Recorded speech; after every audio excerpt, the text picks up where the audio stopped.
Olá pessoal, tudo bem com vocês? Sejam todos muito bem-vindos ao Clube dos Dividendos. Eu sou Bruno Mazzoni e no vídeo de hoje eu vou trazer uma atualização da Gerdau. Fiz sobre a Semin, sobre a CSN Nave Mãe, sobre a Vale, sobre a Uzi Minas, tá faltando a Gerdau. Então o papo de hoje vai ser Gerdau, vou falar um pouquinho sobre o filme da companhia recente e a foto aí do primeiro trimestre, e bem resumido, né, o que mais pega aqui na operação da Gerdau. E aí nós vamos entrar na parte quantitativa de dividendos para olhar o mapa de calor, o calendário de dividendos, tanto de Goal 4 quanto GGBR4, um pouco de valuation relativo, focado na GGBR, que eu acho que é a mais legal ali para se fazer valuation, tá? E aí nós vamos para o macro, falar do vergalhão, do aço, né, ou contrato de aço futuro na China, o vergalhão na Turquia, e aí nós terminamos com a análise se foi um bom investimento investir na Goal ou na GGBR, qual foi a melhor das duas, entre as duas, e análise gráfica, porque estamos em queda, pessoal, para onde vamos, quais são os descontos aqui, tanto de Goal 4 quanto GGBR 4. Beleza, pessoal? Esse vai ser o papo do vídeo de hoje, uma atualização da Gerdau. Seja muito bem-vindo ao Clube dos Dividendos. Eu sou Bruno Mazzoni, analista CNPI técnico. E vamos lá, todos os dias aqui no canal, pessoal, a gente tem uma atualização operacional, uma tese de investimentos. Como a gente está se aproximando do segundo TRI, dos resultados, eu faço mais atualização operacional. E aí, quando houver a divulgação, a gente mergulha bastante nos fundamentos, né?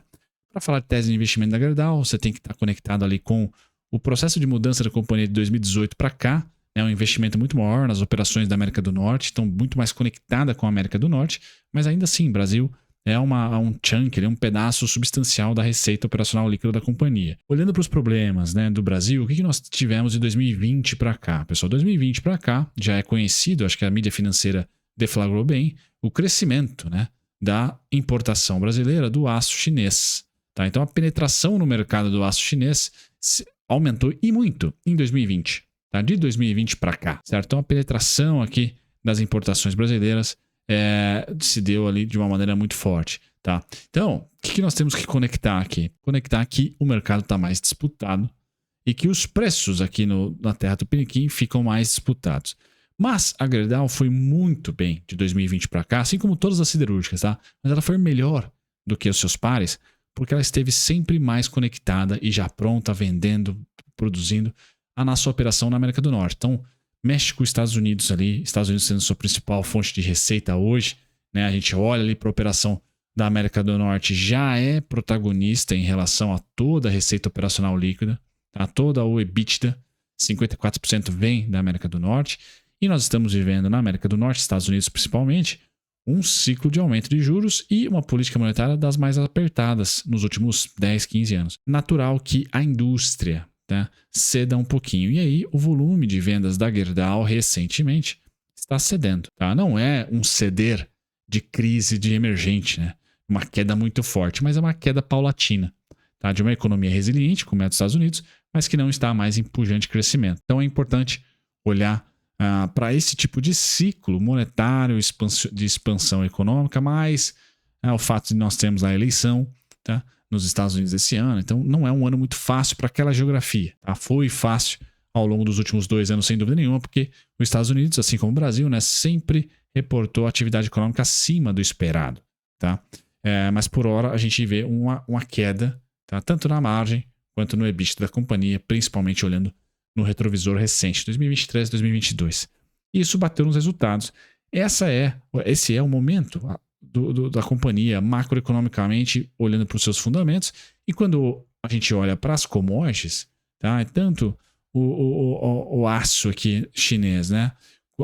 Principalmente o longo, quanto, né, os preços no caso, quanto o vergalhão negociado na Turquia, pessoal, a gente tem ali no plano, no longo, a Gerdau tem os especiais, né? Então ela tem ali uma precificação diferente, mas independentemente de qual aço o setor de siderurgia vê um excesso de oferta, tá? Uma queda na indústria, mundo afora, em relação a 2022 e 2023, tá? E especificamente da Gerdau, né, os Estados Unidos ali com uma política ainda contracionista da sua economia. Então não há, no curto prazo, nenhum grande estímulo, nenhum grande driver ali, notícia, ciclo econômico, etc., que faça com que as commodities desse setor metálico, principalmente infraestrutura, construção civil, etc., bombem, tá? É mais o que a gente deve esperar no melhor dos mundos, é a estabilização. E a gente está enxergando um pouquinho de estabilização, mas mais com viés de queda, como esse gráfico coloca para vocês, do que o viés de alta, do que o viés de estabilização. Então, a leve queda / estabilização. O ciclo de 2024 para essas commodities ainda é de leve queda, não forte queda como foi 2021, 2022, 2023, uma leve queda com uma possível estabilização nesse ano mesmo. Tá? Então, os fundamentos, os dividendos, etc., devem enxugar um pouquinho. O cenário macro e micro da Gerdau, pessoal, na minha opinião é essa. Uma empresa não alavancada, que vê somente os termos de troca piorarem um pouco. Então, você deve esperar, como investidor, uma diminuição dos dividendos ou uma queda dos preços, tá? E aí você acomoda os seus aportes nesse ano aqui de acordo com o seu cenário. O meu eu falei, ainda acho que deprecia, tá, em relação a 2023, porque já houve queima de caixa de 2022 para 2023 para manter um bom dividendo. E aí eu não acho que essas empresas vão colocar ali os pés pelas mãos e começar a financiar pagamento de dividendos, por exemplo. Aumentar a alavancagem só para manter os dividendos interessantes. Não, vai ter uma quedinha dos preços porque o yield deve cair um pouquinho e a gente deve ver isso acontecer ao longo do ano. Então, eu não sou construtivo para o setor de mineração e de siderurgia para 2024. Eu olharia mais para consumo dentro das commodities. Então, por isso que eu sempre falo da JBS, da Minerva, da Marfrig. Acho que vender porquinho, boi, frango é mais interessante do que vender minério e aço, tá? Pelo simples ciclo econômico, né? Pelo fato de eu acreditar que nós estamos muito mais em um ciclo de pujança de consumo e não de investimentos de infraestrutura, né? Construção civil, atividade econômica pujante em alguns setores que puxam bastante o minério e o aço. Minha opinião, pessoal. E aí, de repente, no segundo trimestre desse ano aqui, 2024, nós tivemos uma super alta do alumínio, né? Para surpreender. Então, assim, uma opinião que pode mudar da noite pro dia, mas por hora, o setor como um todo, tirando a Sebave, que se recuperou bastante o setor do alumínio, a gente vê ali alguns respiros no cobre, alguns respiros no minério de ferro, no aço, etc., mas nada estrutural para o ano. É ali um mês, no máximo um trimestre, depois volta tudo. Por quê? Porque a atividade econômica ainda está patinando, ainda não temos um grande ciclo econômico. Bom, mudando de assunto, pessoal, a gente vai para 2024, a Goal 4 pagou somente 24 centavos no ano. Em 2023, nós tivemos ali março, maio, agosto e dezembro, tá? Esse ano aqui nós tivemos março e maio. O próximo dividendo fica para agosto. Tá? Ela pagou 26 centavos ano passado. Tá? Então, marquem aí, se você espera que a companhia vai manter os dividendos, não é o meu cenário. Tá? Não é o meu cenário. Não acho que a companhia vai manter os seus dividendos. Tá? Ano passado, ela teve um combo ali em março e maio, principalmente em maio, tá? Onde ela pagou cerca de 30, 40 centavos ali, aproximadamente. Esse ano aqui, ela pagou 24 centavos. Então, já é uma diminuição em relação a 2023. Esperem essa realidade acontecer de fato. Tá? Ela ter uma queda dos dividendos. Mais próximo de R$1 seria o otimista, mas com certeza não 2,30, 1,50, tá? 1,20 talvez seja demais também. Então, esperem essa queda dos dividendos para a Gerdau Goal 4. Tá? Mesma coisa para a GGBR. Aqui, ó, esse gráfico que vocês estão vendo. Tá? O próximo pagamento da GGBR também em agosto, pagam iguais ali, tá? Ano passado foi um ano de melhor dividendos do que esse ano, assim eu espero, tá? Essa seria a minha estimativa de dividendos para a Gerdau, tá, pessoal? Então só uma queda do yield, você não vai ficar órfão de dividendos, já foram pagos aqui 2%, tanto para a Gerdau, GGBR quanto para a Goal, você deve bater ali basinho, deve chegar muito próximo dos seus 6%, tá? Mas eu não espero que isso seja um motivo pelo qual você vai querer comprar já uma Gerdau. Acho que os preços podem ser mais depreciados, tá? Nesse momento, até porque nós estamos falando de uma data corte de Goal e GGBR somente em agosto.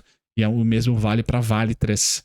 Então, junho e julho, o melhor dos mundos para esses ativos, pessoal, minha opinião, nesse setor, é de estabilização de preços. E aí sim, quanto mais a gente se aproxima de agosto, uma retomada. Então, se eu tenho um desconto para ter no ano, é agora, tá? Entre maio, junho, julho, tá? E aí agosto, setembro, o setor aquece de novo, tá? Essa é a sazonalidade, setembro a março, tá? Março a setembro, basicamente isso, tá? Então quanto mais a gente se aproximar de agosto, mais eu tento intensificar as minhas compras, tá? Acho que junho, como nós estamos no primeira quinzena, ainda é um cenário de mais queda, de desconto possível, né? Uma especulação de desconto maior, seria razoável, tá? O PVP da GGBR, pessoal, que é o que eu gosto de olhar em empresas cíclicas, é o preço-valor patrimonial, está bem abaixo da média, que é de 0,90, negocia a 0,70 hoje, e na recessão de 2015, negociou a 0,25. Então, assim, é uma empresa que aceita bastante desaforo. Está descontada, mas pode ficar muito mais. Foi um bom investimento no longo prazo? Vamos lá, qual é melhor, Goal ou GGBR? De 2003 para cá, a Goal subiu 400% e a GGBR 800%. Então, a GGBR, pessoal, é um melhor investimento para o longo prazo, de acordo com esse gráfico, que já é bem velhinho, né? Tem ali um bom histórico, tá? A GGBR bate o CDI. O CDI subiu 740, a GGBR 813. Então, beleza, bateu. Mas nenhuma das duas bate o IMAB. A IMAB subiu 1.256. Então, isso é um alento para vocês aí. Pessoal, tá com uma opinião parecida com a minha? Vai na debenture dela. Deve estar pagando seu IPCA mais 5, mais 6, enfim. Aproveitem, tá? Quem tem cascalho agora e tem uma carteira de ação já, não está zerado nas ações, aproveita. Como o cenário pode ser de mais queda no curtíssimo prazo, não abruptas, mas um pouquinho mais, um desconto de 10, 15% nas suas ações, vale a pena. Tome cuidado com os vencimentos, né? Não alonguem muito suas rendas fixas, porque a gente pode ter uma virada na bolsa logo logo, mas ali 30% do seu capital que iria para a Gerdau, ações, tá? Vai para uma debenture, e 70% vai nas ações, certo? Por quê? Tá bom esse pagamento. Legal a rentabilidade de renda fixa. Então, nesse momento, eu considero ser uma Disneylândia, né? Um parque de diversões aí para o investidor, porque tá legal renda fixa, tá legal commodities, tá legal empresa doméstica, varejo, etc. Tá tudo mais ou menos descontado. Ali são poucas as empresas que não estão descontadas e são poucas as rendas fixas que não estão atraentes, né? A CDI tá atraente, a curva de juros está abrindo, a Selic está atraente, pré-fixado, e o IPCA tá mega bom, né? Então, enfim, escolham, né? A gente tem de mão cheia vários produtos dentre o mesmo risco, né? Que seria a Gerdau, né? Debênture, ações, etc. Bom, vamos lá, análise gráfica, pessoal. Na análise gráfica, a gente começa com a Goal 4. Então, eu não acho que o desconto existe já, tá? Estou dando um zoom no gráfico para vocês. E aqui eu incorporo os principais pontos, né? Então, para mim, o desconto no segundo trimestre, pessoal, tá abaixo dos 9,30. Especificamente nos 9,20, sim, tá? Então, 9,25, 8,68. Tá? Seriam os dois descontos para o segundo TRI, principalmente o 8,68. Preço teto 11,32. Espero ter gerado valor para vocês. Tá? Já tocamos lá, foi a máxima do ano. Então era para comprar menos, vender call, comprar put nessa região. Agora a gente fica com a expectativa do 8,68 e quando tocar e se tocar, olhar para o cenário macro. Como é que estão os preços, como é que estão os Estados Unidos, principalmente a operação da América do Norte. Tá, então 8,68, 9,25, os dois descontos para esse mês de junho e julho na Goal 4. Beleza? 11,32 preço teto. E se você quiser depreciar um pouquinho mais, a gente agora cai lá para os 11,9. Tá? Então 11,32, 11,9 preço teto da GGBR, da Goal 4, perdão. Quando nós vamos para a GGBR, pessoal, vamos lá, zoom no gráfico, os descontos estão mais próximos. Então, 16,47, 16,8. A GGBR é mais ligeira. Então, tomem só cuidado. Tá? Abaixo dos 16, pessoal, eu já começaria a ter uma estratégia de diminuir os aportes. Por quê? Eu vou ter um desconto só lá nos 12,35. Tá? Então, sim, eu apostaria em boas compras aqui no 16,8, 16,47. Mas vamos supor que lá em julho, agosto, rompemos. Estamos com a GGBR, mesmo sem data X, lá em 15,50, por exemplo.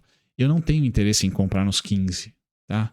Nos 14. Eu realmente esperaria, tá? Os 12,35. Então, a mercado, eu compraria menos, fazendo um acúmulo de capital aqui de caixa para comprar nos 12,35. Ou eu compraria uma debenture, olharia para uma debenture, deixaria na renda fixa, porque eu tenho esse hiato aqui na GGBR para acontecer, pelo menos na minha análise gráfica. Beleza, pessoal? O preço teto está distante, tá? Tá lá em 21,42, tá? E se você quiser depreciar um pouquinho mais o preço teto, 19,27. Tá? Então, a Gerdau, pessoal, no melhor dos mundos, e é o meu cenário, ela lateraliza entre R$16 e R$19,20. Bacana, certo? Agora, quem está achando que escorrega, o sinal é abaixo dos 16. Tá? Então, acho que ainda vale a pena, mesmo quem está meio ressabiado, de comprar um pouquinho, né? De olhar com carinho ali os R$16 da GGBR, os 16,47, tá? Assim como é ali os 9,25 da Goal, na expectativa do quê? De manutenção da lateralização, tá? A gente ainda não tem reversão para queda, beleza? Feito isso, pessoal, atualização da Gerdau. De novo, a minha opinião aqui falou muito mais alto nesse vídeo. Eu não sou otimista para o setor em 2024, tá? Nem para os ligados à China, tampouco para a América do Norte. Acho que a gente está muito mais em um ano de que, se for apostar em cíclicas de commodities, vá para o consumo mais tranquilo, né? No caso, proteína. Acho que proteína, grãos, tá? Grãos também, né? Não só proteínas. Então, SLC, uma JBS, né? Seriam ali o meu stock picking. Eu não iria para metálicas. Nesse mês específico de junho tá legal petróleo, mas eu não acho que pro ano inteiro. Tá? Pro ano inteiro, sim, proteína e grãos. Acho interessante, mas minério, aço, próprio alumínio, né? Que surpreendeu, não seria ali um cara tático pro ano, ou se investidor pro longo prazo, comprar de mão cheia. Seria um ano ali para realmente diversificar. Debenture, ou renda fixa tradicional, um CDBzinho, compras limitadas, operações com opções, que de fato a gente deve ter um caranguejo ou uma leve reversão para queda, que foi o que eu tentei expor para vocês aqui. Um abraço, pessoal, até o próximo vídeo.